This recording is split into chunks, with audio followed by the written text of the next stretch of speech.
Bueno, jóvenes, vamos a empezar. ¿Me regalas por favor clic? Gracias. Ahí un momentito. Repito, vamos a ver qué es un computador, conceptos de estructura y arquitectura, elementos constructivos de un computador, el computador de von Neumann, instrucciones de máquina y programación, fases de ejecución de una instrucción, parámetros característicos de un computador y evolución histórica. Siguiente, por favor. Iniciamos la actividad con 3 breves preguntas. La primera es: ¿qué es un computador para ustedes? ¿De acuerdo? ¿Qué es un computador? ¿Qué aspecto tiene un computador?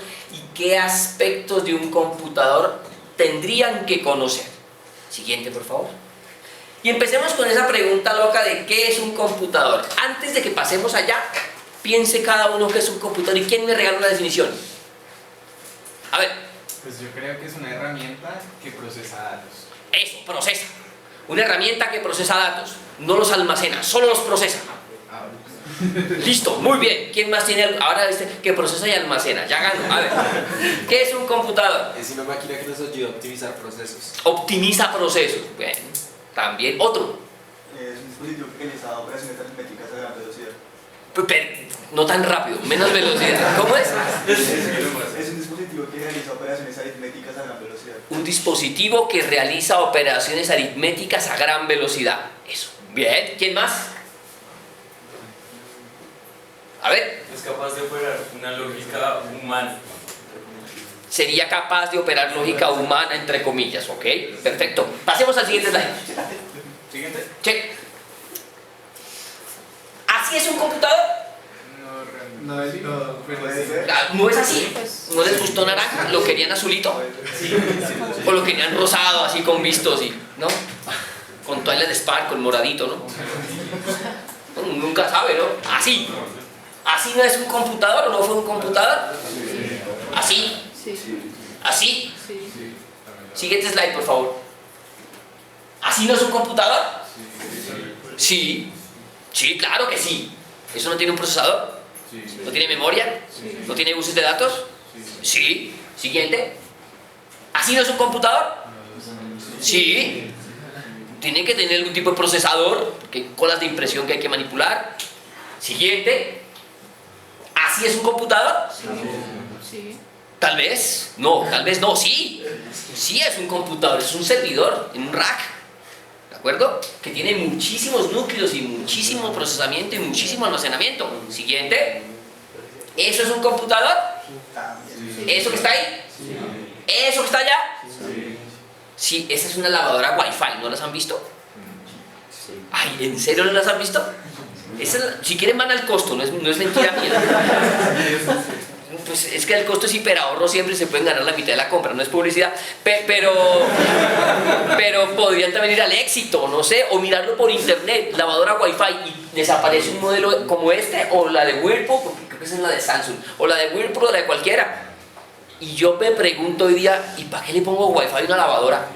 Pues ¿para qué creen? Usted está en la sala viendo Netflix en la parte más importante de la serie y se le acabó el ciclo de lavado, ¿qué tiene que hacer? O usted quiere seguir viendo. ¿Saben que uno cuando ve televisión también tiene el teléfono en la mano? Cosas de la vida. Entonces, usted puede estar viendo Netflix y en el momento de la intro usted puede con su teléfono móvil en la red Wi-Fi programar la lavadora para el ciclo de lavado. Bueno, así es la vida, ¿no? Entonces sí, tiene también posibilidad de ser un computador que tiene bus de datos, tiene procesador y todas esas cosas. ¿Eso que está al lado es un computador? Sí. ¿Esto que está al lado es un computador? Sí. Computador que vuela, pero es un computador. ¿Y eso que está allá? ¿Saben qué automóvil es ese? Un Volkswagen. ¿No? ¿Un Volkswagen qué? No. Virtus. ¿No han escuchado el Volkswagen Virtus? Bueno, en realidad todos los computadores desde el Ford Taurus hace mucho tiempo vienen con un procesador de a bordo al menos. Hay algunos carros con 2 procesadores de a bordo. ¿De acuerdo? Y una cantidad de sensores porque usted tiene que medir de todo. Un automóvil hoy día le mide hasta la presión de las llantas para que usted por si las moscas sepa cuál es la presión de cada uno de los neumáticos en PSI. Porque se necesita. Y si se van luego al futuro con los automóviles autónomos, pues los computadores o los automóviles también van a tener que tomar decisiones y tienen que manejarse solos. ¿Tendrán que ser un computador? Claro que sí. ¿De acuerdo? Siguiente slide, por favor. Ahora, Si trabajamos en el contexto actual de los procesadores, todo esto se hace a partir de una cosa que se llaman los semiconductores. Bueno, pues está escrito ahí, ¿no? Semiconductores. ¿Se acuerdan qué era un semiconductor? ¿Qué era? Que puede actuar como anclaje y como conductor. Eso, ese semiconductor, ¿conduce o no conduce? Gran cosa para nosotros si hablamos de ceros y unos, ¿no? ¿Conduce o no conduce? ¿Qué elemento químico se utiliza para hacer semiconductores? El silicio, por eso hay un Silicon Valley, o sea, Valle del Silicio. O sea, el silicio es nuestro semiconductor. Bueno, también está el germanio y el galio, pero ¿por qué usamos silicio? Porque el 70 y algo % de la Tierra es silicio. Entonces es barato, fácil de conseguir. Y el estado en el que se consigue sirve para poder hacer lo que queremos. Si fuese galio, el galio es casi líquido, más o menos como, ¿vieron Terminator? El T-1000 versión metal líquido, más o menos así es el galio. Entonces no serviría para nuestros procesos o para hoy día trabajar. De aquí a un futuro, dependiendo de Skynet, tal vez, pero hoy día no serviría el galio para ese. No, mentira, sí usa galio de vez en cuando. Pero no, lo que usamos casi siempre es silicio. ¿Dónde se hace la mayor producción de silicio? ¿Quién es lo que más silicio produce en este momento? China tiene un 25.39 de la industria de semiconductores trabajados con. No es que lo produzcan, puede que no lo produzcan, pero crean procesadores. ¿Por qué creen que China crea tantos procesadores o semiconductores? Incluyendo todo lo que tiene que ver con silicio. Pues, ¿dónde están las fábricas?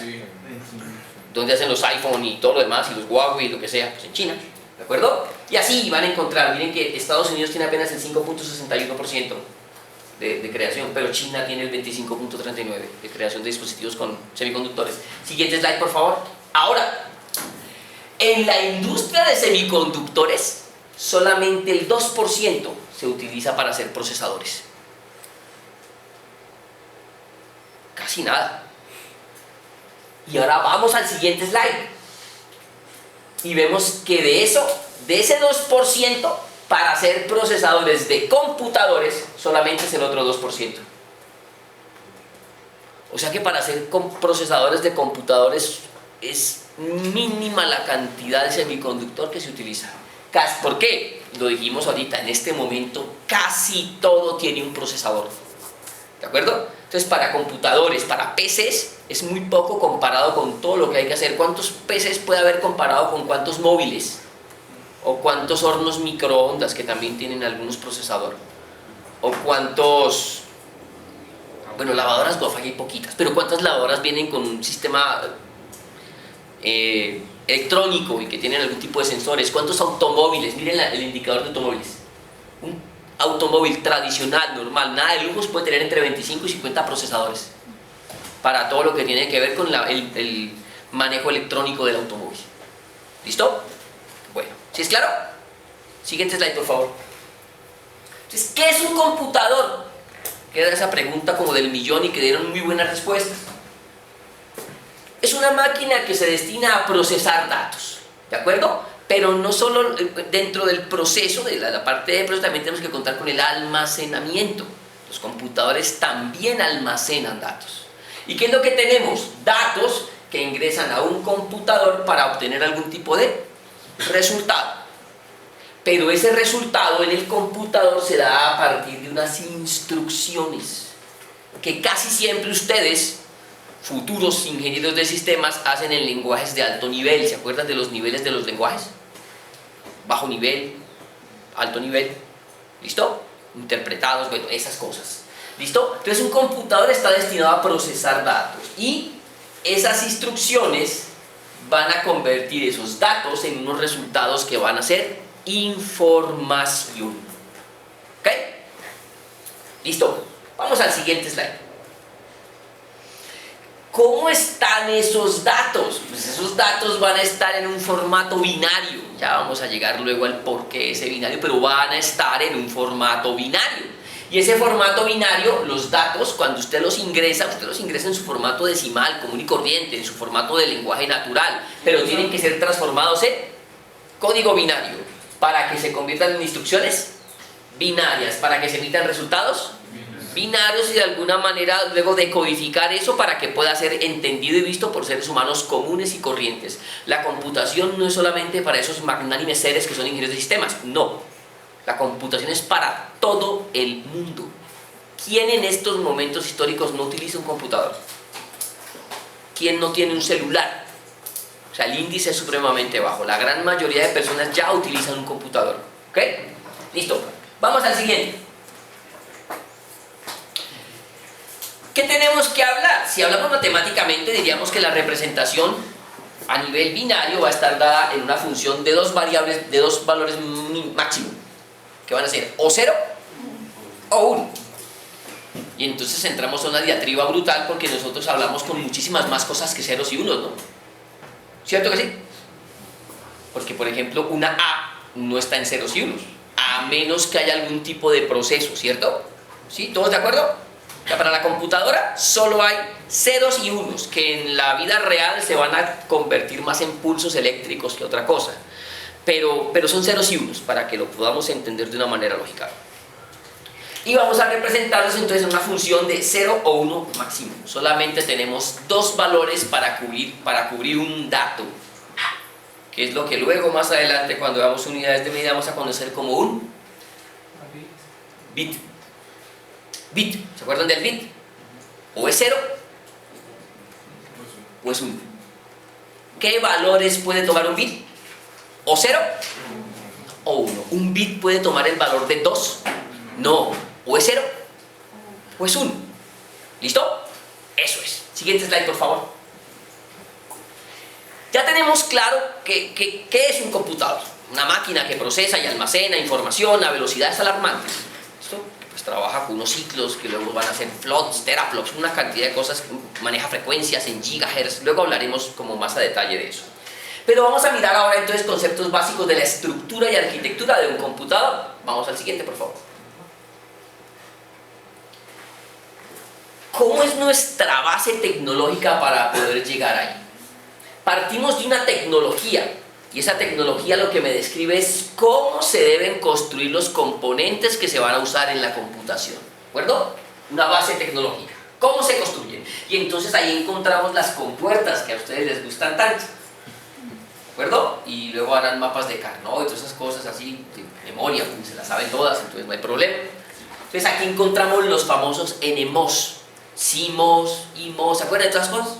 Eso, listo. Aquí está la representación tecnológica de cómo van a tomar algún tipo de pasta de silicio para hacer eso.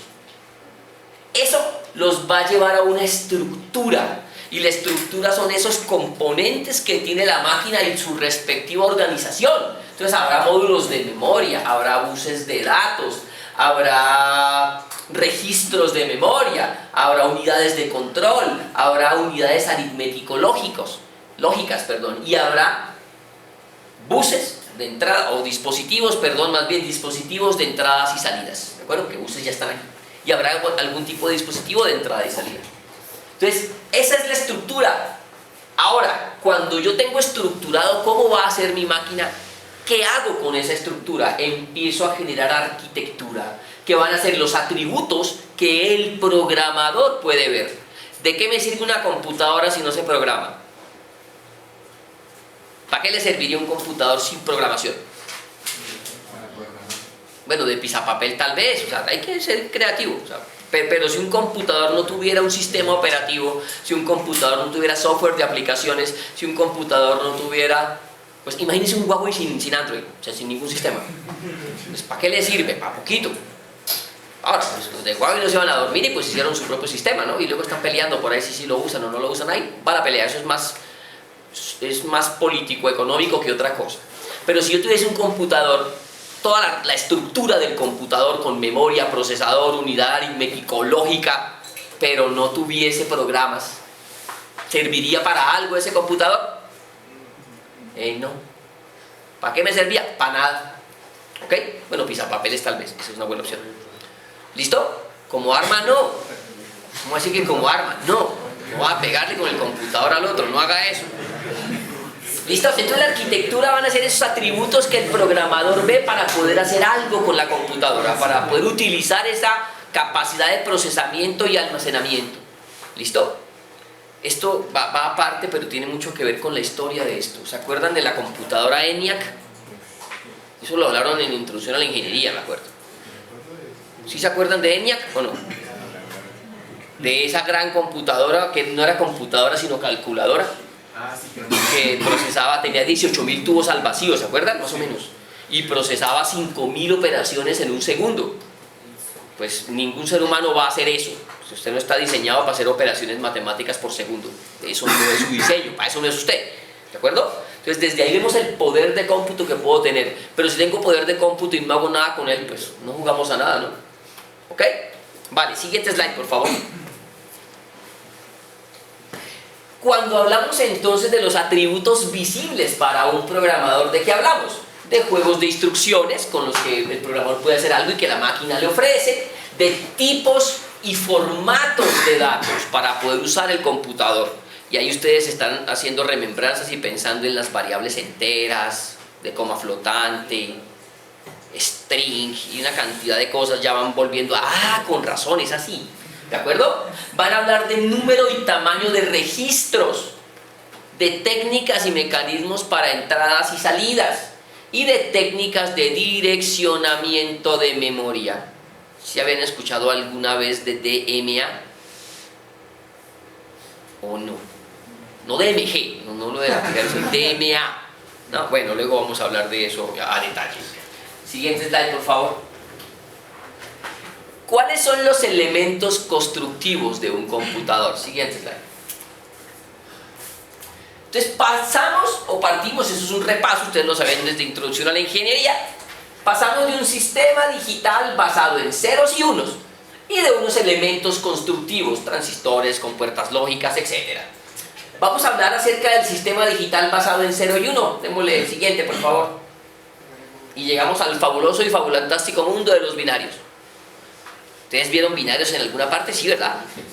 Claro, lógica matemática sin binarios es perder el semestre, o sea, tiene que haber binarios. Entonces veían, por ejemplo, que una X puede tener un valor de 1, 0, 1, 0, 0, 1, 0, 1. Y que ese dígito binario que está marcadito ahí va a ser lo que equivaldría a un,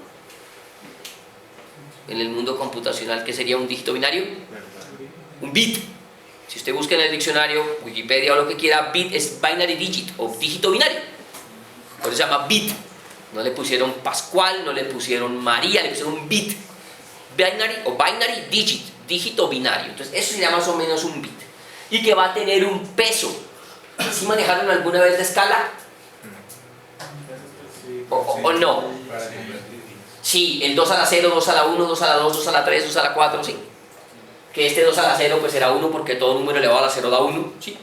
Que este 2 a la 1 será 2, este 2 a la 2 será 4, este 2 a la 3 será 8, este 2 a la 4 será 16, este 2 a la 4 será, la 5, perdón, será 32 y 2 a la 6 y 2 a la 7, 128 y 2 a la 8, 256 y 2 a la 9, 512 y 2 a la 10, 1024 y 2 a la 11, 2048 y 2 a la 12, 4096 y 2 a la 13, 8192 y 2 a la 14, 16.384 y así seguimos todo el día, pero no, tenemos que enfocarnos en la presentación.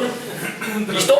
Vale. Entonces el valor que puede llegar a tomar esto va a ser un D de 31, tomando esto como muestra, multiplicado por 2 a la 31, más el D a la 30 multiplicado por 2 a la 30, más el D a la I multiplicado por 2 a la, bueno, perdón, la 1 multiplicado por 2 a la 1, más D a la 0 multiplicado por 2 a la 0, ¿de acuerdo? La suma de, o sea, cada vez que hay uno, si se dieron cuenta cuando hice la operación es sumamente sencillo, porque era únicamente el siguiente dígito, me estaba dando era agregar la multiplicación de ese par a la suma. ¿Sí se dieron cuenta?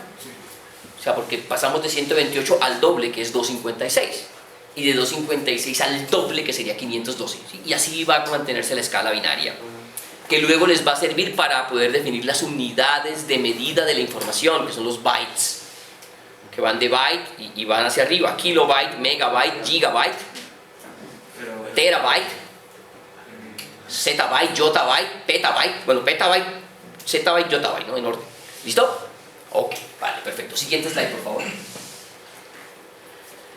¿Cuántos valores pueden representar con n bits? ¿Cuántos bits necesitan para representar n valores? Entonces, dependiendo de cuántos valores necesitan, tendrán que tener una acumulación o un número adicional de bits. Si ustedes tratan de hacer un símil con el sistema decimal y usted tiene un 900, 900 es menor que ¿qué? Base decimal, que 1000. ¿Se acuerdan? 1000 es ¿cuánto? Bueno, 100 es ¿cuánto? Y bueno, otra vez, imagínense esa misma lista, pero no con un 2, sino con un 10. ¿Cuánto será 10 a la 0? Pues 1. ¿Cuánto será 10 a la 1? 10. ¿Cuánto será 10 a la 2? 100. ¿Cuánto será 10 a la 3? 1000. ¿De acuerdo? El nivel más cercano, o 900, está más cercano a ¿cuál por debajo? A 1000. O sea, 900 está más cercano a 1000 o a 100. A 1000. Entonces ese 900 estará representado muy cerca del 10 a la 3, ¿cierto? ¿Sí es más o menos claro? Eso. Entonces, ¿yo cuántos valores podría representar? Son fórmulas matemáticas sumamente básicas con las que puedo hacer ese tipo de ejercicios. ¿Y cuántos bits necesito? Recuerden que un bit o es 0 o es 1. Pregunto, ¿yo me puedo comunicar solo con ceros y unos con otra persona? Pues si 01, 01, 01. No se puede. Pues el chiste está bueno, pero no se puede. O sea, no habría una comunicación. Si yo quisiera hacer como un símil y digo, el 0 es la A y el 1 es la B, ¿podría hablar solo con A y B? No. A va, no puedo. Entonces necesitaría otra casilla, ¿cierto? Si tengo 2 bits, ¿cuántas posibles mezclas tengo? 4. Porque es 2 a la 2, 4. Eso. Tendrá A, B, C, D. ¿Con 4 letras me puedo comunicar? No. Entonces, ¿cuántas necesitaría? Ya vamos a hablar luego de esos numeritos. Pero entonces usted tiene que tener muchos más para poder hacer una especie de tabla comparativa. Ustedes de pronto han escuchado hablar del código ASCII, luego miraremos eso más a detalle, ¿de acuerdo? Listo, siguiente slide, por favor.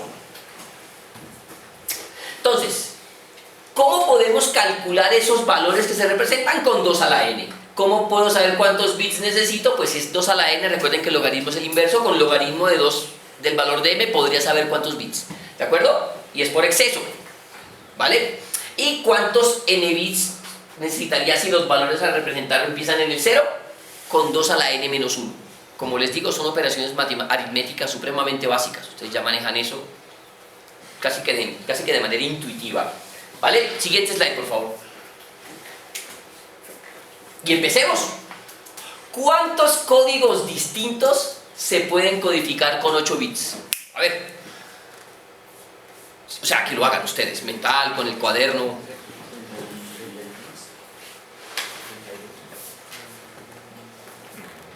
¿Cuántos códigos distintos? O sea, supongan que el código son las letras, los números, los alfanuméricos, ¿vale? ¿Cuántos códigos podrían representar con 8 bits? Háganle la cuenta. Devuélvase un slide, por favor. Le toca usar la fecha anterior. Eso, ¿cómo es? 256, muy bien. ¿Listo? Volvamos ahora sí, qué vergüenza. 256. Eso, volvamos a la siguiente, por favor. Siguiente. Devuélvase uno, perdón, que pena. Ya, ahí estaba, lo siento. ¿Cuántos códigos? 256. ¿Cuántos bits necesito para 512? 9 bits. ¿Complicado? No.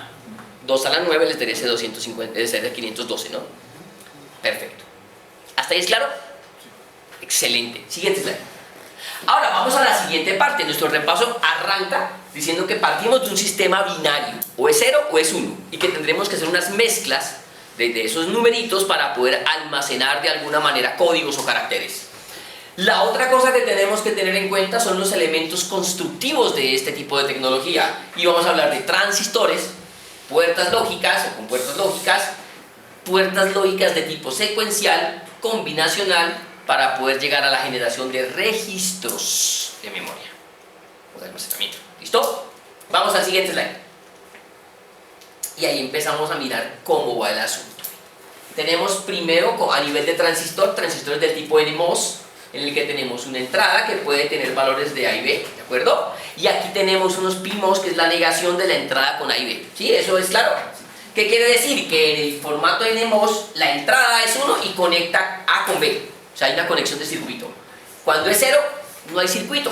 ¿De acuerdo? Quiere decir que 1 me representará un circuito abierto y 0 un circuito cerrado. ¿Qué pasa si usamos PIMOS? 0 va a ser conecte el circuito. Si ven que aquí hay una negación antes de empezar, ¿se acuerdan de eso? ¿O? Sí, ¿verdad? Pues de memoria. ¿Tienen eso desde tercero de primaria? Pues claro, ¿de acuerdo? Y entonces aquí tenemos lo contrario. Con 0 haríamos un circuito abierto y con 1 haríamos un circuito cerrado. ¿De acuerdo? Yo estoy tapando desde la vista, ¿cierto? ¿O alcanzan a ver? Ok, perfecto. Listo. Siguiente slide, por favor. Y ahí tenemos algo que a ustedes les gusta mucho, que son las compuertas lógicas. Y hablamos entonces de compuertas del tipo NAND, AND, NOR, OR y NOT. ¿De acuerdo? Como base fundamental. Quiere decir esto, que empezamos a trabajar entonces con unas opciones que ustedes ya manejan y que ya vieron en la materia de lógica matemática. ¿Se acuerdan de eso o no? Eso, es importante que lo tengan claro, que para eso se ve, es la idea. Listo, y aquí tenemos las posibles opciones de cada una. Cuando hablamos de una NAND, pues la NAND es la negación de la AND, ¿cierto? Y si decimos que 0 por 0, ¿cuánto sería? Pues 1. 0 por 0 es 0, pero en el NAND sería 1, ¿cierto? 0 por 1, 1. 1 por 0, 1. Y 1 por 1, 0. En el AND tenemos un 0 por 0, 0. 0 por 1, 0. 1 por 0, 1 por 1, 1. Cuando hablamos del NOR es la negación del OR. Entonces el NOR dirá que 0 más 0 es 1. 0 más 1 es 0. 1 más 0 es 0. Y 1 más 1 es 0. Cuando hablamos de OR, como O, tenemos que 0 más 0 es 0 más 1 es 1 más 0 es y 1 más 1 es 1. Y cuando hablamos de la negación, si A es 1, ¿qué será C? Y si A es 0, ¿qué será C? Súper fácil, ¿no? Eso es una cosa súper loca, es facilísimo. Con este slide ya aprobaron lógica. Vamos al siguiente slide. Eso que hicimos ahí, no era cierto lo de aprobar lógica, saben que fue duro, no fue una cosa sencilla, se trabajó mucho, fueron 16 arduas semanas, pero era la base fundamental de lo que hicieron. Ahora, con eso que vimos de repasito, vemos entonces ahora las opciones de decodificación y de multiplexión, ¿de acuerdo? Cuando decodifico tengo n entradas por 2 a la n salidas. Cuando multiplexo tengo seleccionar un n de bits entre 2 a la n entradas, ¿de acuerdo? Entonces ahí aparece lo que puede hacer un decodificador, un deco, y un multiplexor, un MUX, ¿de acuerdo? Y aparece la compuerta lógica como se tiene que establecer, si AB es 0, 0, si AB es 1, 0, si AB es 1, 0, perdón, 0, 1, 1, 0, y si AB es 1, 1, ¿de acuerdo? Y aquí aparecen entonces los valores de esas entradas que serán X0, X1, X2 y X3 para esas salidas de A y B. Eso es el esquema o la arquitectura base de un decodificador. ¿Cómo sería el multiplexor? Entonces miren que aquí tenemos esas compuertas OR pero con una AND, ¿sí la ven? Y entonces tenemos que A, B, C y D con el A negado, B negado, C negado y D negado van a ser unas opciones aplicándose el LS1 y el LS0, S sub 0 y S sub 1. Y tendríamos entonces que si A es 0, si S es 0, 0, B si S es 0, 1, C si S es 1, 0 y D si S es 1, 1, ¿de acuerdo? Y entonces aquí tendríamos un A, un valor de A, un valor de B, un valor de C, un valor de D con las entradas de S sub 0 y S sub 1 para poder multiplexar a S, ¿de acuerdo? Este es el esquema básico de arquitectura del multiplexor. Pasemos al siguiente, por favor. Y vamos a hablar entonces de cómo se realizan operaciones en una unidad aritmético-lógica. Súper básico, ¿de acuerdo? Entonces partimos aquí con la definición. ALU es unidad aritmético-lógico o Arithmetic Logic Unit, ¿vale? Y aquí tenemos entonces el mismo esquema del multiplexor, observen, pero con unas sumatorias adicionales para llegar al multiplexor y poder tener una entrada de A, una entrada de B que va a emitir un resultado después de una operación, de un C sub up, o sea, una operación en C. ¿Listo? Vale, siguiente slide, por favor.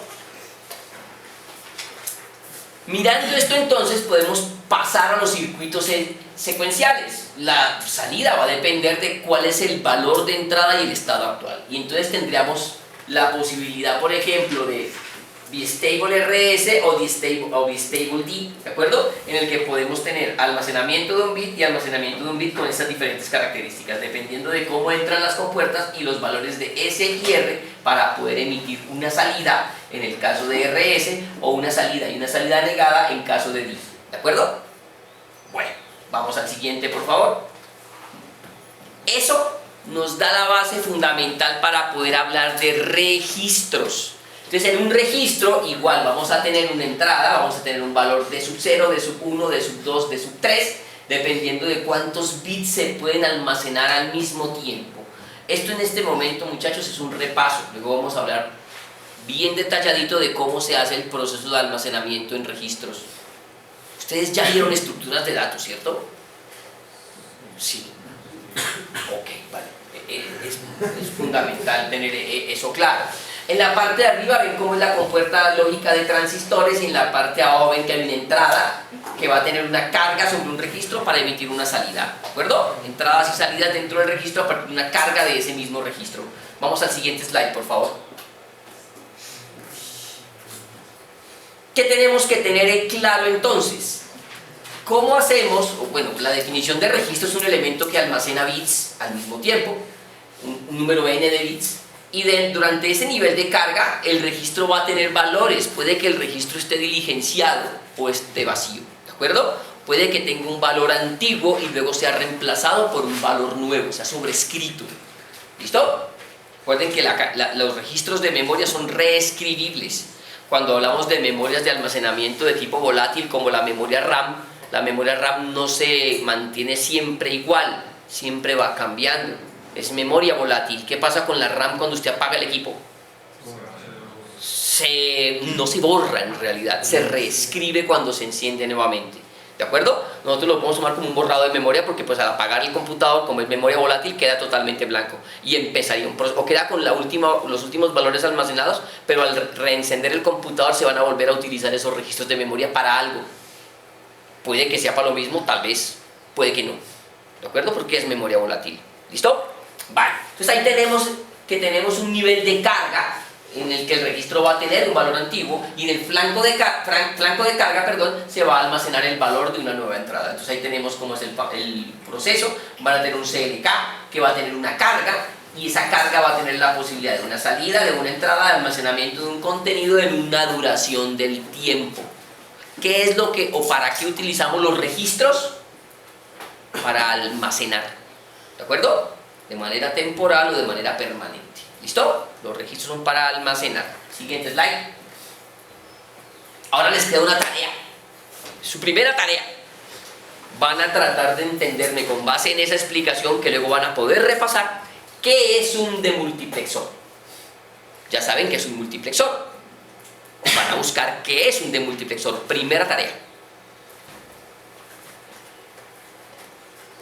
¿Listo? ¿Hasta ahí es claro? Muy bien. Vamos al siguiente slide, por favor.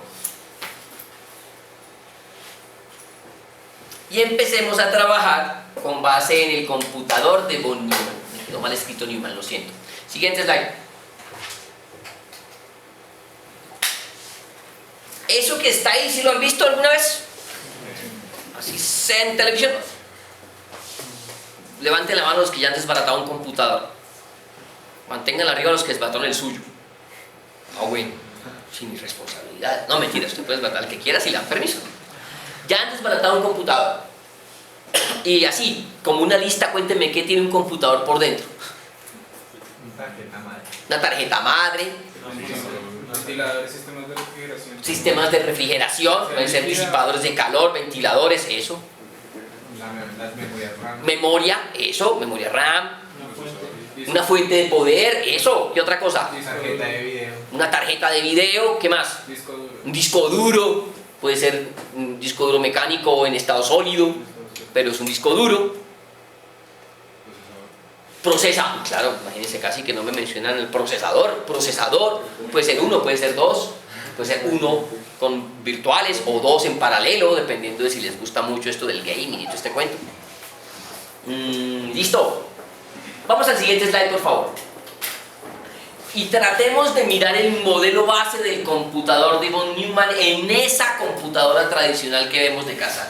Y tenemos entonces que por acá está el procesador. Bueno, está debajo del disipador de calor. Bueno, porque es que los procesadores, a medida que ha ido evolucionando el tiempo, se calientan mucho más.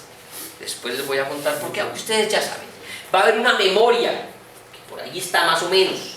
Va a haber unos módulos de entrada y salida, que es donde ustedes meten DVDs o memorias USB, no sé, entrada y salida, conectan puertos USB para la impresora, el escáner, no sé, cualquier cosa, que son dispositivos periféricos, ¿de acuerdo? Va a haber módulos de entrada y de salida también aquí para conectar todas esas tarjetas que me mencionaron, que una tarjeta de video, una especial, una Radeon, no sé, o una Nvidia que trabaje con DDR5 y que tenga más o menos unas, no sé, 8 gigas de memoria destinada solo a video.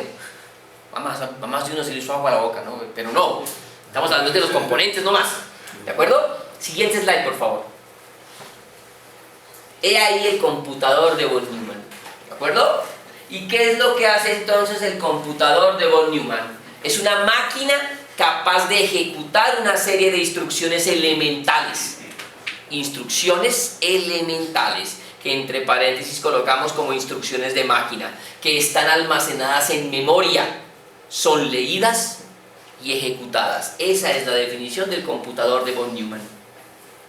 ¿Listo? Pregunto, ¿esa definición aplica para computadoras de hoy día?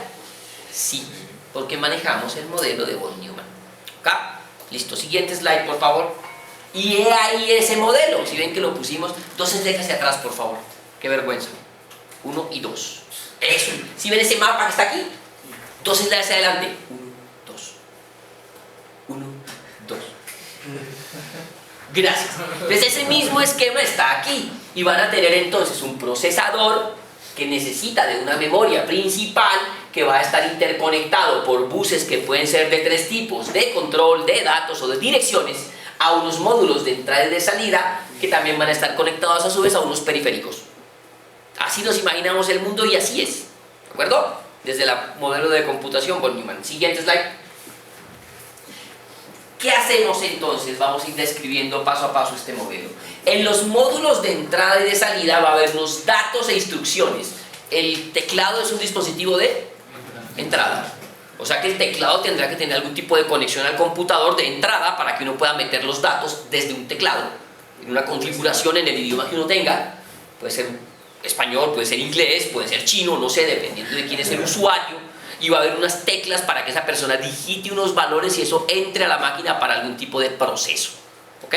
Entonces vamos a tener, por ejemplo, los datos y las instrucciones se deben introducir y se deben proporcionar resultados mediante los componentes de entrada y de salida. ¿El teclado es el único dispositivo de entrada? No. Puede que estemos trabajando con algún tipo de sistema que tome, no sé, la calidad del aire como un valor de entrada, o que tome la temperatura, cualquier tipo de sensor, ¿de acuerdo? También podría ser un dispositivo de entrada porque toma datos. Los datos pueden ser digitales, pero también pueden ser análogos, ¿ok? Entonces yo puedo tener computadores que no toman el tecleado de una persona, sino que están tomando son datos del ambiente, o están tomando datos de una máquina. Una turbina de un Airbus, ¿saben cuántas gigas procesa por vuelo? Más o menos 380 gigas de información procesa una turbina en un vuelo. Y uno dirá, ¿y para qué? ¿Para qué crees? Para que no se caigan, para que la turbina no falle. Porque si usted está volando a más o menos 33.000 pies de altura y a una velocidad de crucero de 921 kilómetros por hora en un aparato que vacío pesa más o menos 200 toneladas, pues es como complicado que se caiga, ¿no? Entonces tendremos que tomar datos para saber qué sensores fallan en un momento determinado, cuál es la vida útil de un sensor y etcétera. Entonces cada vuelo puede almacenar una cantidad de información que no hay ningún piloto digitándole los datos. O sea, él toma datos del ambiente y del funcionamiento de sus sensores para poder testear, medir eso y evitar de una manera lógica que haya accidentes aéreos. ¿Listo? Eso. Cuando hablamos de los carros autónomos, ellos no, pues si es autónomo y si vamos a dejar de hacer así para estar digitando, ¿a qué jugamos? O sea, no tiene sentido. La idea de que sea autónomo es que él se maneja solo. Pero para que un carro se maneje solo, ¿qué necesitamos? Sensores por todo lado y de todo tipo, porque tengo que guardar distancias, tengo que medir aceleración, velocidad, una cantidad de variables que tengo que tener para que el carro de verdad se pueda manejar solo, ¿de acuerdo? Que pueda esquivar obstáculos, que tenga una cantidad de cálculos analíticos a partir de toda la información que el ambiente le provee. De esa manera podría haber, bueno, hay ya, pero podría ser mucho más masivo el proceso de los autos o de los carros autónomos o vehículos autónomos, ¿de acuerdo? Entonces, los datos e instrucciones se introducen en el sistema y eso va a estar por un componente de entrada y salida. Siguiente, por favor. Los módulos de entrada y de salida son los que van a comunicar al procesador con el mundo exterior. O sea, el procesador está en el PC por dentro. ¿Cómo hacemos para que ese procesador de alguna manera procese? Porque para eso está diseñado. Pues dependiendo de los datos que se ingresan, sean análogos o digitales, ¿ok? Siguiente slide, por favor. Cuando hablamos entonces de módulos en nuestro modelo y de periféricos posibles y hablamos de almacenamiento, ¿en qué tipo de dispositivos periféricos hacemos almacenamiento o almacenamos información o leemos información almacenada? En CDs, ¿cierto? En Blu-rays, en DVDs, en discos duros, ¿de acuerdo? El que está en la foto es mecánico, pero también podría ser en estado sólido. ¿Listo? Vale, siguiente slide, por favor. Cuando hablamos, por ejemplo, de comunicaciones, ¿son los mismos periféricos? No. Podría mantener la parte de Blu-ray, el disco duro, pero ¿con qué tipo de periféricos me comunico con el mundo? Un micrófono, o sea, una tarjeta de sonido que permite entrada y salida de audio. ¿Qué otra cosa? Una tarjeta de... Piensen en este momento en un computador sin tarjeta de red. O sea, un computador sin internet. ¿Cómo para qué les puede servir? Sirve, pero da el mismo tipo de funcionalidad hoy día. O sea, si usted llega a su casa y su computador mágicamente desapareció la tarjeta de red. No, ya no hay tarjetas de red. ¡Wow! ¿Qué podría hacer usted en estos momentos históricos con un computador que no tenga conexión a internet? ¿Qué pasaría si llega a la casa y no hay wifi? Y los datos se acabaron hace mucho tiempo.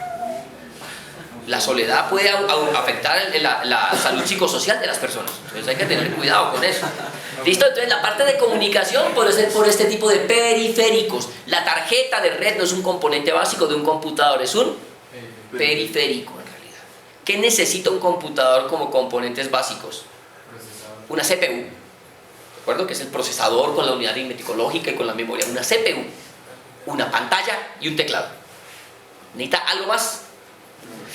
El ratón era suntuario hasta los 90, pero hoy día casi que podríamos decir también que el ratón se requiere. Difícilmente podría manejar un computador con un sistema operativo gráfico hoy día sin un ratón. Uno se da mañas, pero no es fácil. ¿De acuerdo? No es fácil. ¿Listo? Vamos al siguiente slide, por favor. Veamos entonces ahora lo que es la memoria principal. ¿Por qué memoria? Porque un computador necesita memoria. Porque tiene que haber algún sitio en el que se almacene de manera temporal instrucciones y datos. Tiene que ser de manera temporal. ¿Qué pasa si los programas siempre ejecutasen los mismos valores? Si estuvieran quemados en el chip. Y usted hace un programa que sube 5 más 4.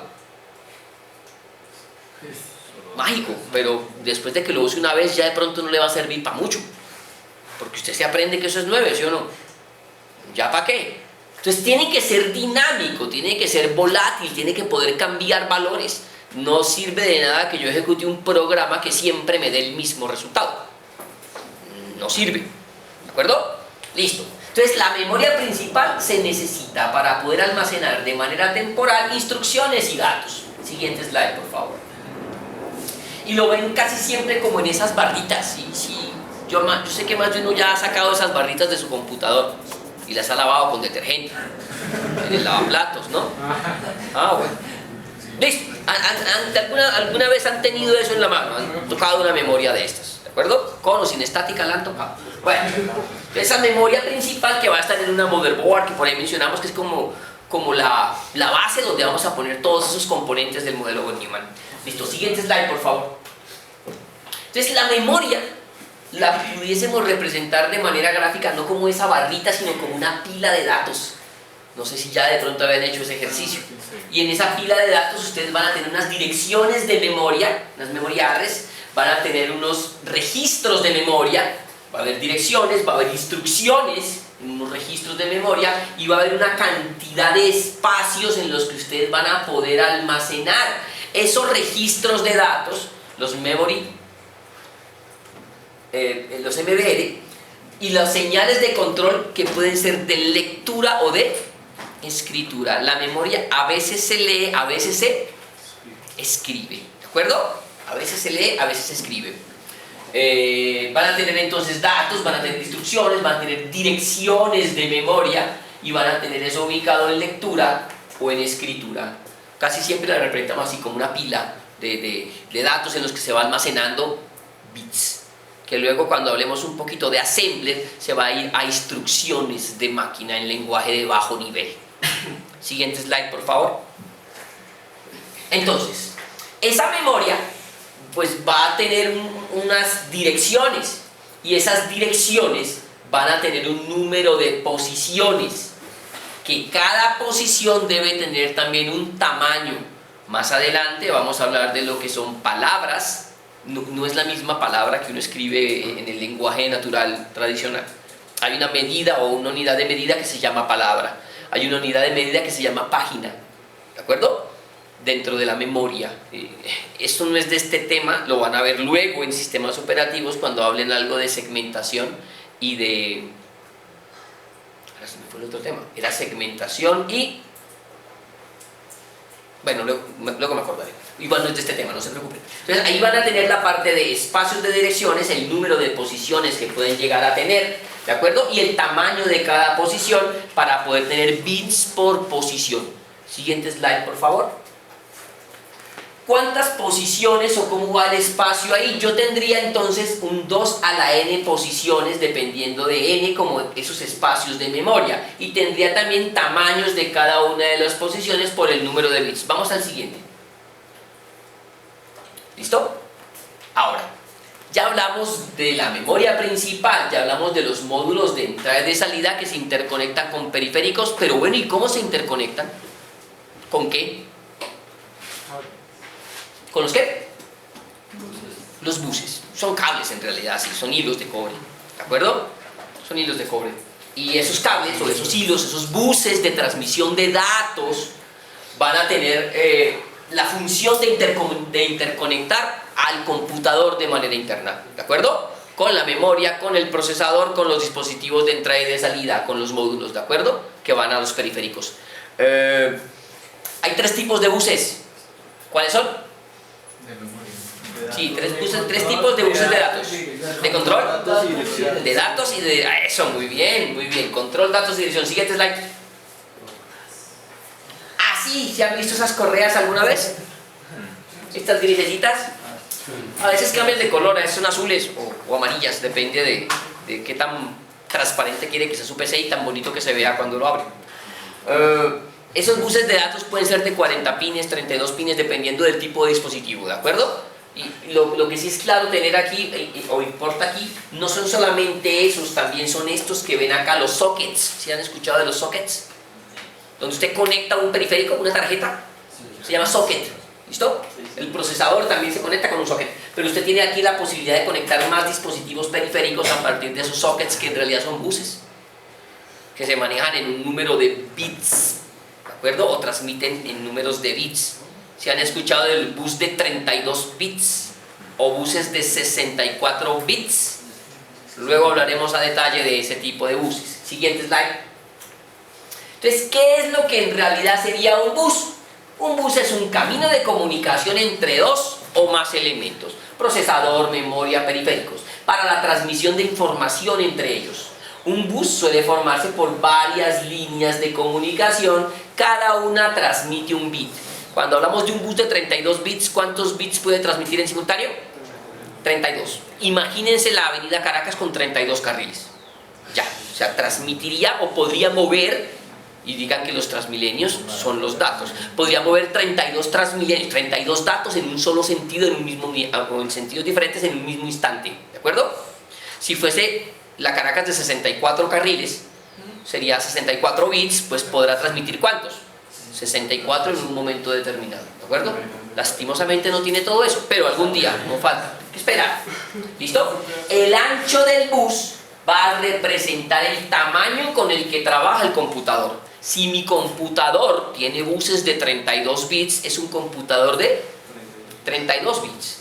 Puede que mi procesador sea de 64, puede que sí, pero no va a transmitir a 64, porque por los buses va a 32. ¿Sí es claro? Casi siempre cuando yo tengo un computador con procesador a 64 bits, pues los buses de datos tienen que ser de 64 bits. Es tan simple como eso, ¿de acuerdo? Son los tres tipos que ya mencionamos: buses de datos, buses de dirección y buses de control. Siguiente slide, por favor. Y así los tenemos. Entonces tenemos buses de control que pueden ir entre la CPU y los dispositivos de entrada y de salida, buses de dirección que podrían ir también entre la CPU y los dispositivos de entrada y salida, buses de datos que podrían ir entre la CPU es el procesador, y los buses de entrada y salida, pero a su vez también podrían ir de la memoria hacia los buses de datos de control o de dirección, ¿de acuerdo? Entonces podría interconectar procesador con memoria con dispositivos de entrada y salida a partir de esos tres tipos de buses. ¿Listo? Siguiente slide, por favor. Y vamos ahora al elemento principal de nuestra arquitectura de von Neumann, que es el procesador. ¿De acuerdo? ¿Qué va a ser entonces para nosotros el procesador? Es el responsable de la lectura y ejecución de instrucciones que están almacenadas en la memoria. Cuando usted deposita instrucciones, ¿a dónde van en primera instancia?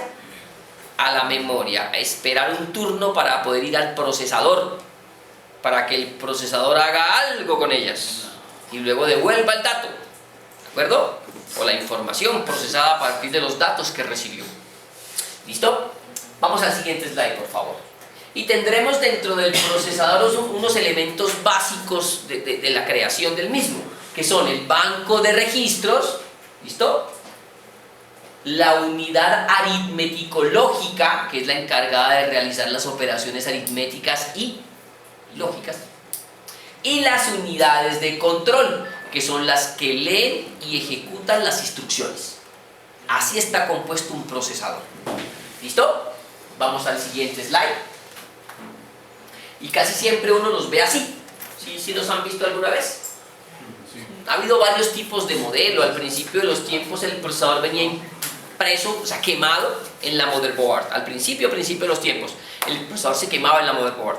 Luego aparecieron los modelos de socket para quitar y poner procesadores en las motherboard, porque una motherboard podía recibir diferentes tipos de procesador. ¿Listo? Luego aparecieron procesadores de galleta, les decían en el argot común, que eran como una L, como un cassette de los de Nintendo 64 viejitos, ¿se acuerdan? Así, para colocar, o más bien como de Family, ¿sí? Se insertaba así el procesador. Luego empezaron a utilizar pastillas de procesadores, así como las que están ahí, para colocar, y había procesadores de pines y procesadores de contacto.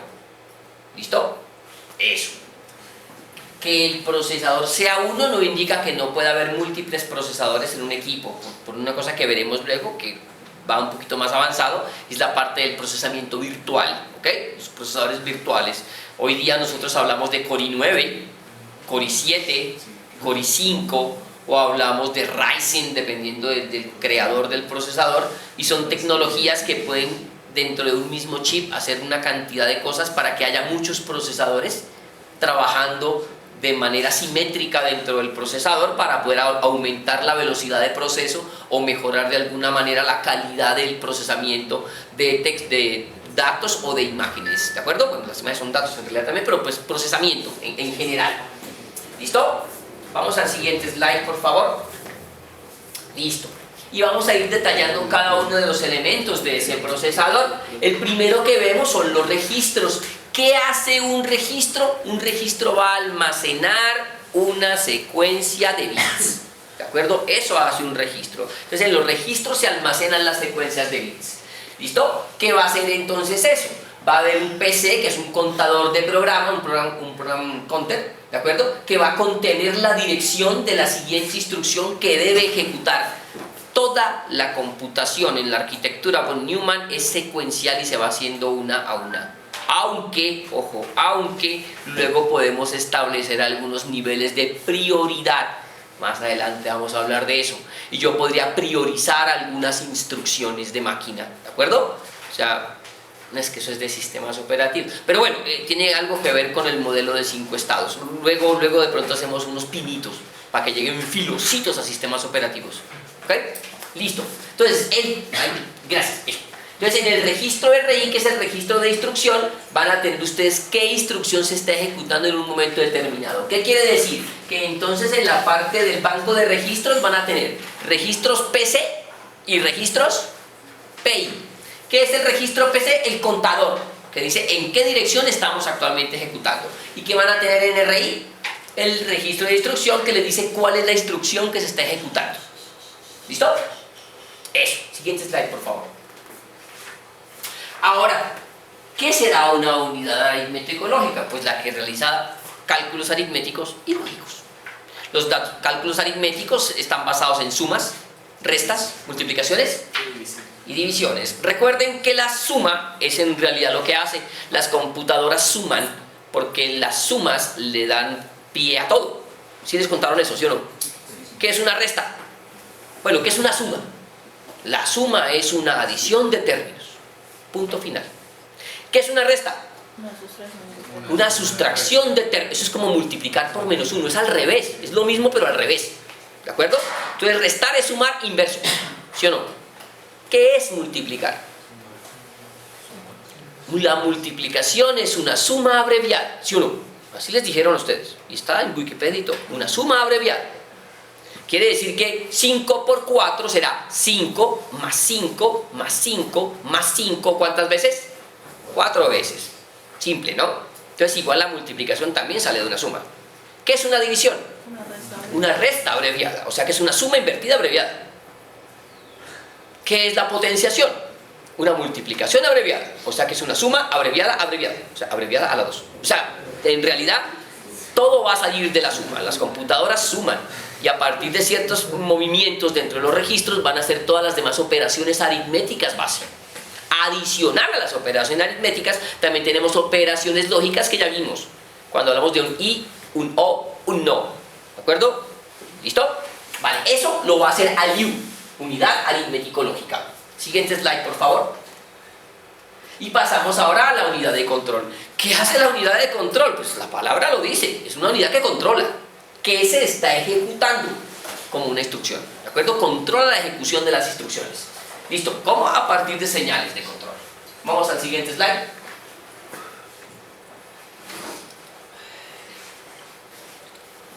¿Dónde están nuestros componentes de ese modelo von Neumann ahí? ¿Los ven?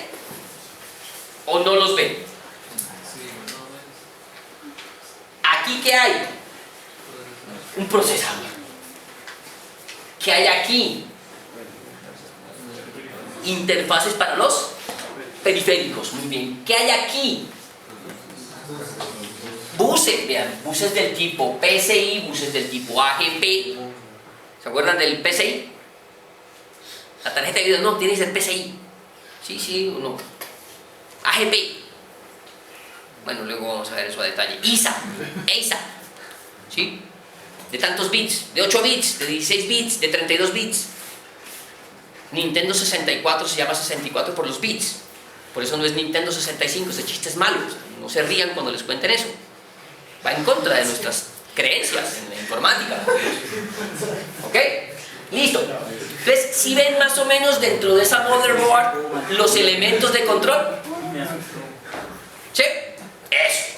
Vamos al siguiente slide entonces, ya la tenemos clara. Y vamos a ver ahora las instrucciones de máquina y cómo se programan. Entonces, me imagino que están filositos con el binario. Lo van a necesitar. Siguiente slide. Eso que está ahí es una secuencia consecutiva de instrucciones de máquina. ¿Ok? Y ahí van a ver que son un 0001, 00, 111, 000, y eso tendrá que significar algo. Ya vamos a ver qué significa. Siguiente slide. Eso, ya a ese lado ustedes le dieron forma, ¿cierto? Temporal es igual a B sub K. Entonces, ¿qué van a guardar en temporal?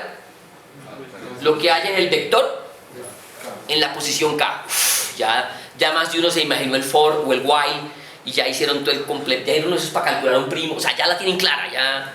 ¿Listo? B sub K va a ser igual a B sub K más 1. ¿Qué va a pasar ahí? ¿O qué hicieron ahí?